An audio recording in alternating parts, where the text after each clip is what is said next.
जीवन में मंदिर हो तो दर्शन करने अवश्य जाओ दर्शन करने, चूकना नहीं। ये मत सोचना कि हमारा मंदिर है हम उसी में जाएंगे, नहीं नहीं, मंदिर दिखाई दे जाए, आप कहीं गए हैं दिखाई दे रहा मंदिर है, आप अवश्य प्रणाम करें मूर्ति को। और सत्य कह रहा हूं, आप संत कहीं भी मिल जाए श्रद्धा से उसे नमन कर लेना प्यारे।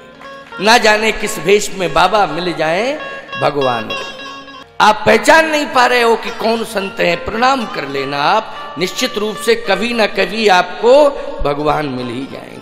इसलिए तुलसीदास जी महाराज तो सभी को प्रणाम करते थे। जड़ चेतन जग जीव जत सकल राममय जान, बंद हो सबके पद कमल सदा जोर जुग पान। बोलो सभी को प्रणाम करते थे कि नहीं? सभी को प्रणाम करते थे। तुलसीदास जी महाराज को राम जी मिले, दर्शन दिया, हनुमान जी भी मिले और राम जी भी मिले। वेश बदल के राम जी मिले, वेश बदल के हनुमान जी मिले। उस वेश में नहीं मिले हैं कि जिस वेश में सर्वव्यापी हैं, सर्वत्र उनके स्वरूप हैं, नहीं नहीं, वेश छिपा के मिले। इसलिए आप सबको इस बात की प्रेरणा दी जा रही है कि मंदिर में अवश्य माथा टेको, संत कहीं मिल जाए प्रणाम कर लो। प्रणाम करने में कहीं कोई संकोच नहीं करना चाहिए। कोई व्यक्ति मिल जाए आपको, राम राम कर लो उससे, आपको मिल ही जाएगा, कुछ बिगड़ेगा नहीं। क्या दिक्कत है राम राम कहने में? बोलो भाई, है ये पक्की बात है कि कोई सामने आ गया है, आप राम राम कहेंगे तो वो राम राम कहेगा, और नहीं कहेगा तो आप तो कह दिए राम राम, आपकी वाणी से तो राम राम निकल गया। तो आए राम पद, राजपद और राम पद, इस पर चर्चा चल रही थी।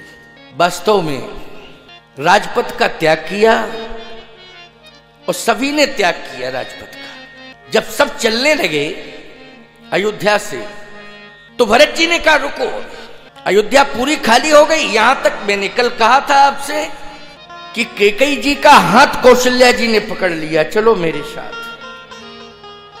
मेरे साथ चलो।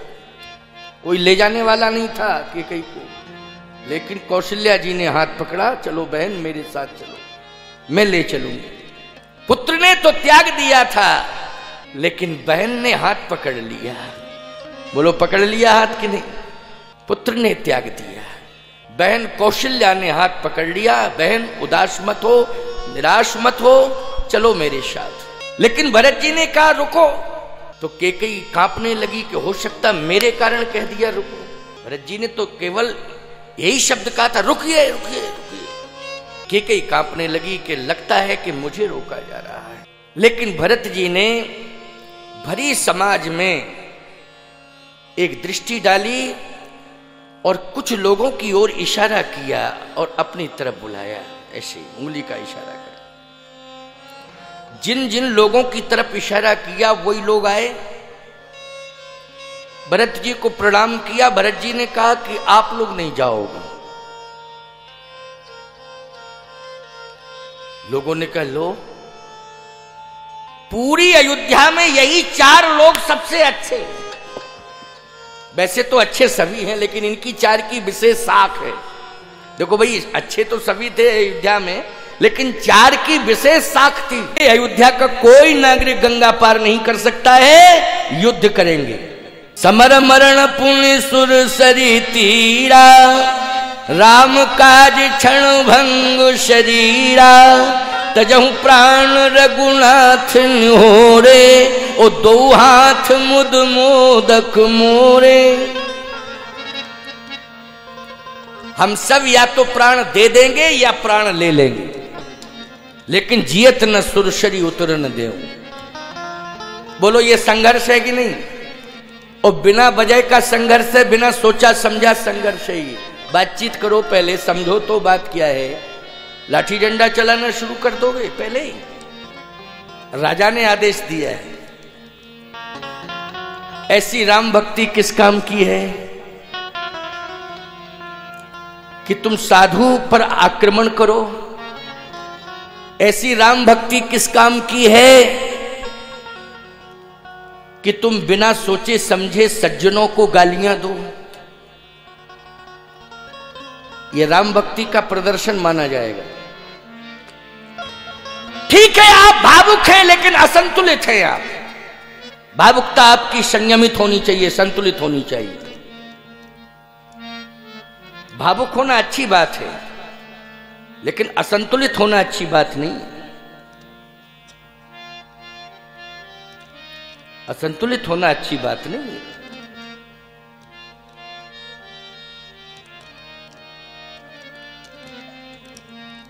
आज असंतुलित हो गए सब, कहने लगे रोको। सब अस्त्र शस्त्र लेकर दौड़ पड़े। बूढ़े ने कहा रुको रुको रुको, कहां जा रहे हो? कहा युद्ध करने जा रहे हैं। क्यों? बोले ये सब जा रहे हैं ना। कहां? कहे राम जी के पास। क्यों? बोले ये सब युद्ध करने जा रहे हैं राम जी। तो पहले हम लोगों से युद्ध करें, तब बाद में राम जी से युद्ध करें। राम जी तक तो बाद में पहुंचेंगे, पहले हम सबसे युद्ध करेंगे। उस बूढ़े ने कहा नहीं नहीं नहीं, इसका मतलब यह है कि तुम्हारे अंदर जोश है लेकिन होश नहीं है। केवल जोश ही जोश है, जोश में बोल रहे हो, होश नहीं है, होश खो बैठे हो। एक बात आपको बताएं, जब बूढ़ों की सुनी जावे तब ना होश आवे, और जब बूढ़ों की सुनते ही नहीं हो तो जोश ही जोश है। और बूढ़ों की सुनना शुरू कर दो तो जोश में होश आ जावे। बस यही एक अच्छाई थी। रामचरितमानस कहता है कि यही एक अच्छाई थी कि उस गांव में बूढ़ों की सुनी जाती थी, इसलिए संघर्ष रुक गया। संघर्ष इसलिए रुक गया कि वहां बूढ़ों की सुनी जाती थी। अगर बूढ़ों की न सुनी जाती होती तो श्रृंगवेरपुर का रक्त रंजित इतिहास हो जाता। क्यों? ये सब प्रहार करते, अयोध्यावासी सहते, क्योंकि सहने की परंपरा। भरत जी महाराज कहते नहीं हैं, सहते हैं। बोलो भाई, कहते नहीं हैं, भरत जी क्या सहते हैं।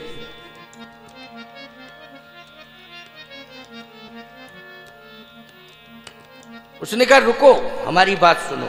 सुनाओ। बूढ़े एक कहे सगुन बिचारी, ओ भरत ही मिलियन हुई है रारी।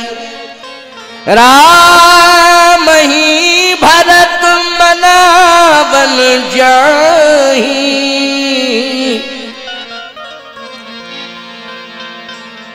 यही सगुन फल दूषण। राम ही भरत मनावन जाही। मेरा सगुन कह रहा है, मेरा अनुभव कह रहा है कि भरत जी रूठे हुए राम को मनाने जा रहे हैं, युद्ध करने नहीं जा रहे हैं। इसलिए एक बार भरत से मिला जाए और बातचीत की जाए, उनके विचार सुने जाए। श्रृंगवेरपुर का राजा बोला कि देखो ऐसा है, हम जाएंगे तो, लेकिन साम दाम और दंड विभेदा नरपुर बसत नाथ का वेदा। हम राजा हैं, आप बूढ़े हो गांव के, हम लेकिन गांव के राजा हैं। इसलिए राजा के पास 4 नीतियां होती हैं, साम दाम दंड भेद, और 4 नीतियों से ही वो राज्य का संचालन करता है। तो हम राजा हैं, इसलिए हम नीतियों का प्रयोग करेंगे। तो उस बूढ़े ने कहा पहली नीति तो साम नीति है। अच्छा, नीतियों में 4 नीतियों में पहली नीति कौन है? साम नीति। और साम नीति का अर्थ है कि सबसे पहले दूसरे का सम्मान करो, ये साम नीति। तो मैं यही तो कह रहा हूं कि पहली नीति का प्रयोग करो, साम नीति है। और दूसरी नीति है दाम नीति, और तीसरी नीति है भेद नीति, तब चौथी है दंड नीति। यही है ना 4 नीतियां। तो पहली नीति का प्रयोग करो ना, साम नीति का। राजा ने कहा हाँ, ये आपने ठीक सुझाव दिया, साम नीति का सम्मान करें ना। हाँ, सम्मान करो ना। सम्मान कैसे होगा? उस बूढ़े ने कहा वो संत हैं, क्योंकि उनके साथ राम जी जिनको तुम अपना भगवान मानते हो, उनके गुरुजी साथ में हैं, और जिनको तुम भगवान मानते हो उनकी माता जी भी साथ में हैं। अब तुम सबको ये पता नहीं है कि जहां गुरु और मां साथ में हो वहां संघर्ष होगा कि समर्पण होगा? बोलो भाई। गुरु और मां संघर्ष के दल में कभी सम्मिलित नहीं होते हैं, याद रखना। समझौते के दल में सम्मिलित होते हैं। बोलो, होते हैं कि नहीं होते? जल्दी बोलो। जो समाज समझौता करता है उसमें गुरु और मां की भूमिका होती है, और जो समाज संघर्ष करता है, अनर्गल संघर्ष करता है, झगड़े पर आमादा हो जाता है, मां और गुरु दोनों दूर हो जाते हैं प्यारे उस समाज से। जब बेटे लड़ते हैं तो मां दूर हो जाती है, रोती है, और गुरु भी कहता है कि ऐसे शिष्य हमारे पास ना आवे तो ठीक है। क्यों? गुरु यही कहता है। तुमको ये पता नहीं है कि मां साथ में है, ये भी पता नहीं कि गुरुदेव साथ में है। कहे ठीक कहा आपने, अब विचार करना चाहिए। अच्छा देखो, बूढ़े के पास होश था इसलिए उसने होश में सबको कर दिया होश में कि नहीं? और सब होश में आ गए? नहीं, अभी तो जोश ही जोश में थे, सब जोश ही जोश में थे। एक बार क्या हुआ, एक बाप ने अपने बेटे से कहा कि मेरे बहनोई साहब हैं बेटा, और तुम्हारे जो है फूफा जी होते हैं। क्यों भाई, फूफा होंगे ना, बाप का बहनोई कौन होगा? फूफा हैं, थोड़े बूढ़े हैं बेटा, और ट्रेन 2 मिनट से ज्यादा रुकती नहीं है, इनको बैठा के आओ। ट्रेन पर बैठालना बूढ़े को थोड़ा सा संभालना पड़ता है। क्यों भाई, संभालना पड़ता है ना, क्योंकि ट्रेन के का जो सीढ़ी होता है चढ़ने वाला वो बहुत छोटा होता है, जरा सी असावधानी हुई गड़बड़ हो जाता है। तो कहा बेटा तुम जवान हो और जरा इनको संभाल के चढ़ा देना। ले गया, अब स्टेशन पर पहुंचा तो बहुत भीड़ थी, इतनी भीड़ थी कि वहां चलना मुश्किल हो रहा था। इतने में ट्रेन आ गई। तो वो पहलवान था, हाथ में अटैची लिए और कहता आइए फूफा जी, आइए फूफा जी, आइए फूफा जी, आइए फूफा जी, और लोगों से कहा हटिए हटिए हटिए हटिए। खुदा ही चढ़ गया और ट्रेन चली गई, फूफा जी नीचे ही रहे। खुद कर चढ़ गया और ट्रेन चली गई, फूफा जी स्टेशन पे ही खड़े। फूफा जी कह रहे हमारी अटैची चली गई और भतीजो चलो गो। क्यों भाई है, और हमारा टिकट भी चला गया, वो यात्रा भी प्रभावित हो गई। अच्छा ईमानदारी से बताओ, ये जोश ही जोश में हुआ काम कि नहीं हुआ? ये किस में हुआ? ये जोश ही जोश में हुआ। भीड़ को हटाना उचित था, ठीक है, लेकिन फूफा को चढ़ाना भी तो जरूरी था। क्यों भाई, फूफा को खुद ही चढ़ गया, उसको इतना ज्ञान नहीं रहा कि यात्रा कौन कर रहा है। तो सीधी सी बात यह है कि जीवन में हम जोश तो रखें लेकिन होश भी रखें, और यदि होश नहीं है तो अपने से बड़ों की बात माने, वो होश दिला देंगे। बात मानेंगे तो क्या करेंगे, वो होश दिला देंगे। यही हुआ, श्रृंगवेरपुर के बूढ़े ने होश दिला दिया सबको। उसने कहा शाम नीति है, सम्मान करूंगा तो सम्मान में कुछ ले जाओ भाई, क्योंकि वशिष्ठ जी महाराज गुरु हैं, कौशल्या माँ हैं, और भरत जी छोटे भाई हैं, इसलिए सम्मान में कुछ ले जाओ। तो गोस्वामी जी कहते हैं अस कह भेंट सजोवन लागे, अस कही भेंट सजोवन लागे, कंद मूल फल खग मृग मांगे। कंद मूल फल बहुत अच्छी भेंट है। साधु संत आए तो आप कंदमूल फल लेके जाओ, जाना भी चाहिए, यही भेंट है, कंदमूल फल। लेकिन खग मृग की क्या जरूरत थी? क्यों महाराज, साधुओं के पास सेव संतरा अंगूर ले जाओ, लेकिन कुकड़ू क्यों महाराज ये आपकी सेवा में क्यों भाई श्राप दे देगा साधु को? नहीं, ये मजाक करते हो, अपमान करते हो, क्या लेके आ गए हो? खग मानी पक्षी होता है, क्यों भाई होता है कि नहीं? और मृगमानी पशु होता है। क्यों भाई? मृगमानी पशु होता है। पशु संस्कृति में ही हिरण आता है। क्यों आता है कि नहीं? अच्छा, बकरा किस संस्कृति में आता? हाँ हाँ, उसी में आता है वो है? अच्छा एक बात बताओ भाई, पक्षी, इसी को खग कहते, पक्षी जिसके पंख होते हैं। तो खग मानी पक्षी और मृग मानी पशु। तो पशु पक्षी इन दोनों का नाम आया है इस चौपाई में कि नहीं आया है? ये मैं अपनी तरफ से बोल रहा हूं कि रामायण में लिखा है, रामायण में लिखा है। अब आप कहो महाराज ये चीज बोले ही क्यों रहे आप, तो रामायण में क्यों लिखा? अच्छा लिखा है तो बोलेंगे नहीं क्या? जो लिखा है तो बोलेंगे। कथा के क्रम में आ रहा है आज तो बोल रहे हैं, कथा के क्रम में आ रहा है बोल रहे हैं। अयोध्या कांड में ही लिखा हुआ है, अयोध्या कांड चल रहा है। कौन सा कांड चल रहा है? अयोध्या कांड चल रहा है। क्या अयोध्या कांड ना सुना है तो क्या गोधरा कांड सुना है?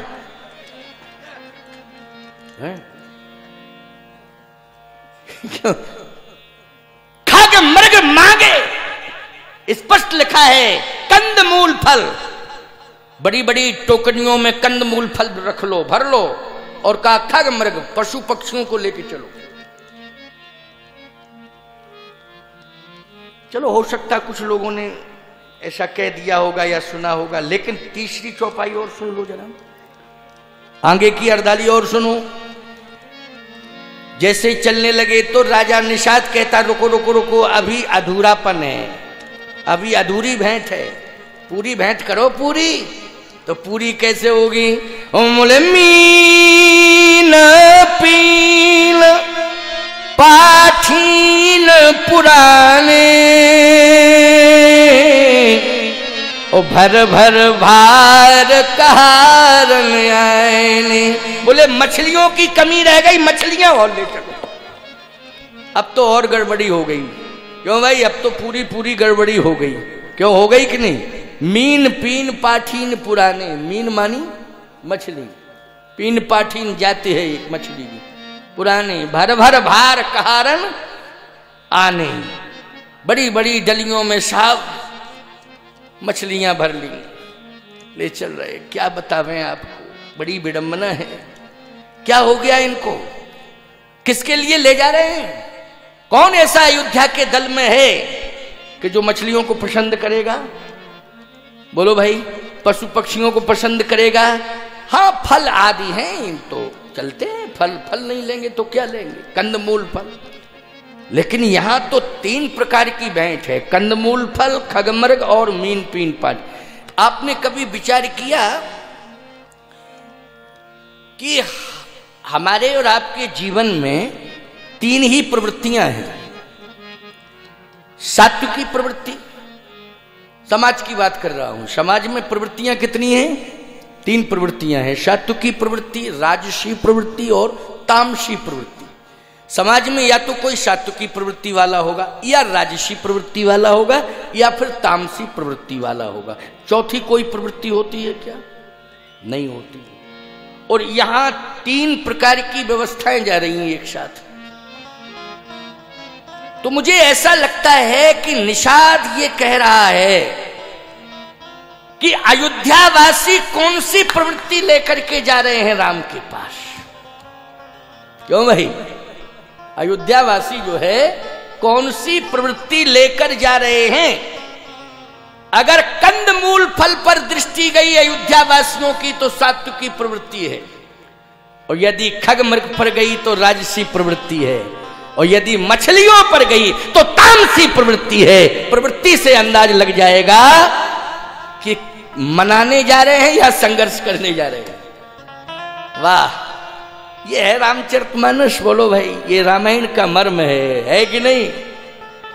इसलिए 3 प्रकार की विधा है यहां। सत्य तो ये है, उस बूढ़े ने कहा कि मैं बताऊं, जहां जिस समाज में भरत होंगे और वशिष्ठ जी महाराज होंगे, उस समाज में केवल एक ही मांग और एक ही विचार, एक ही चिंतन, क्या? आपन दारुण दीनता सवै कहो सिरनाए, देखे बिन रघुनाथ पद जिए की जननी न जाए। ये किसी को नहीं देखेंगे, ना कंद मूल फल को देखेंगे और ना खगमृग को देखेंगे, ना मीन पीन पाठीन को देखेंगे। ये तो देखे बिन रघुनाथ पद जिए की जननी न जाए। राम जी के पादार विंद। समझ में आ रही बात कि नहीं आ रही है? और बोलो यही संकल्प लेके चले कि नहीं चले? और वशिष्ठ जी महाराज तो राजपद दे रहे थे, लेकिन भरत जी ने कहा मुझे राम पद चाहिए, तो बोलो वशिष्ठ जी भी प्रभावित हो गए कि नहीं हो गए?